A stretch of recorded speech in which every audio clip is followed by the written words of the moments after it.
So, if you've ever watched Nora's YouTube channel, there's this specific moment in one of her videos that really perfectly captures the feeling we're exploring today. Oh, right. The one where she's filming herself walking down that really noisy city street. Yeah, exactly. Sirens are wailing in the background. It's just total chaos. And then she pulls open these heavy double doors, steps inside, and the silence is just instant. It's like flipping a switch. It really is. The air suddenly smells like, old paper and warm tea. It is basically a decompression chamber for the brain. And that's exactly why we're taking a deep dive into the sources behind that modern library experience today. Right, we've got a really interesting stack of materials for We this. do. We're looking at everything from the rules of the main school library and the British Council to the strict protocols of the University of Vienna, plus a linguistic breakdown from Voice of America. Our mission here is to basically decode the hidden architecture of these spaces, right? Exactly. We're going to get into the essential etiquette, the psychology of borrowing, and why these institutions remain such vital resources for curious learners like you. Because to maintain a decompression chamber like that, you have to build some serious walls against the outside world. You really do. Mm. And looking at the guidelines across these very different institutions, the boundaries are universally strict. Yeah, like mobile phones must be silent or totally off. Food and drink, entirely banned. And speaking quietly is just non-negotiable. Right.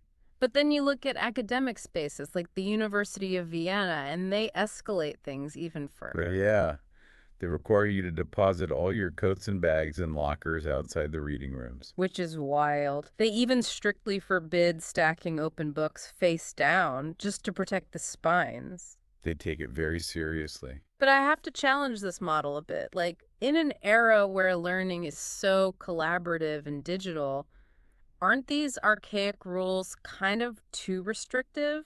It feels like they're forcing modern patrons to walk on eggshells.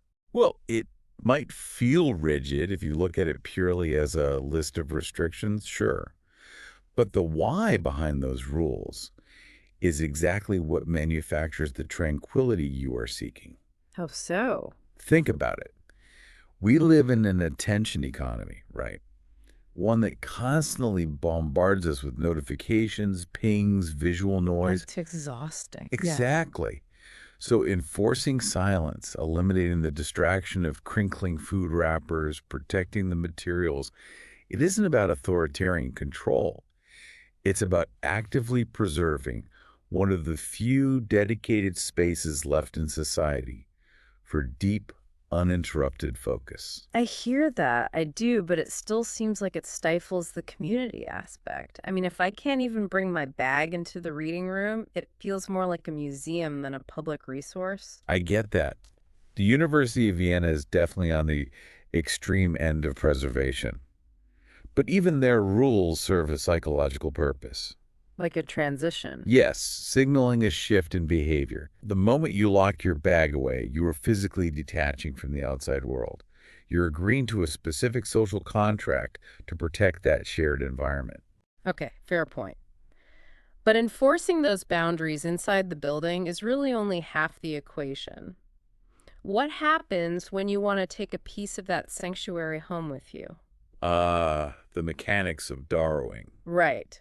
Looking at the logistics across our sources reveals a whole different layer of that social contract. Getting access is shockingly simple, usually. Yeah, mostly just a photo ID and proof of address for a free card, but the actual logistics of what you can take and for how long fluctuate wildly. Like, the main school limits you to 3 books at a time. While the British Council model allows 6 books for a 2-week period. Right. And then there are the fines.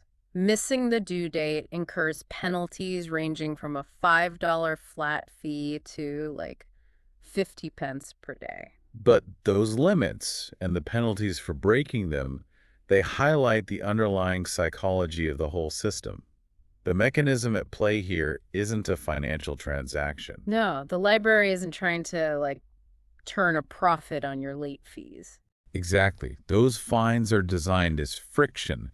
They're a behavioral nudge that relies entirely on mutual trust.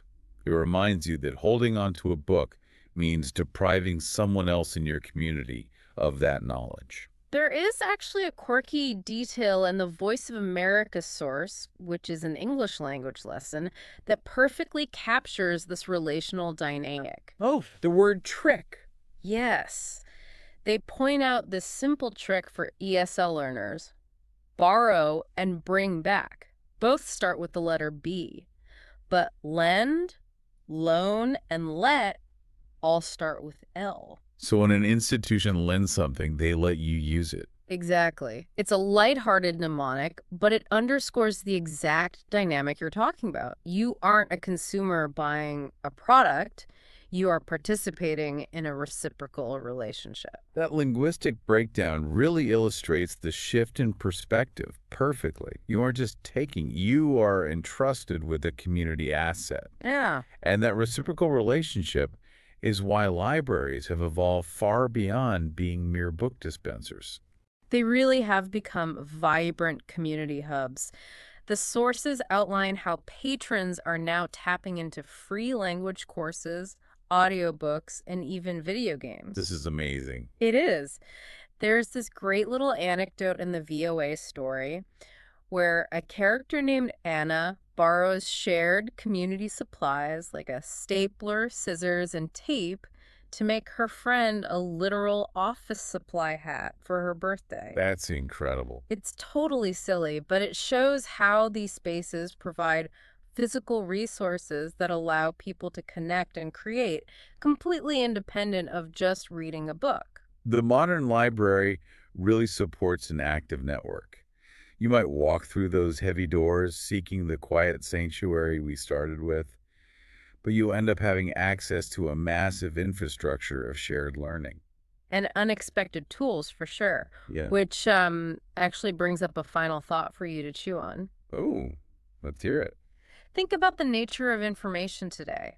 In a digital age where almost every article you read or video you watch tracks your data, serves you targeted ads, and monetizes your attention, Yeah, it's everywhere. is the traditional library the last truly free, consumer-safe space left in modern society? That is a fascinating question. Something to think about. The next time your brain needs a decompression chamber, you just might want to find your nearest set of heavy doors and step inside.